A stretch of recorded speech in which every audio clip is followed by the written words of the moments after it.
No more questions? Yeah. Is there so like just imagine like a future where everyone has a drone. Is there like complication when it comes to sound?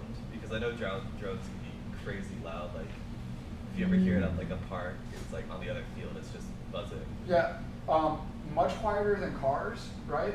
And we, hypothetically speaking, because right now it's technically illegal to fly a drone beyond your visual line of sight.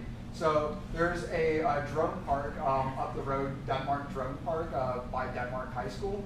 And it's about 2 miles away from my parents' house. And so we connected a module, what we call our 4G LTE mod kit, to our drone, so we could control our drone over the internet and always be connected to it, no matter where we're at. Like, we're not limited by a local radio connection. But so I sent the drone on an automated mission from the drone park to my parents' house to kind of simulate what a delivery mission would look like with you owning your own personal drone. And my dad couldn't even hear it or see it until I told him to look directly up, because it was about 300 feet up, and he couldn't even hear it until it was about 150 feet up. And I mean, if the biggest problem that we have is you hear a little bit of a buzzing sound for 30 seconds as it's taking off and landing, we have no real problems.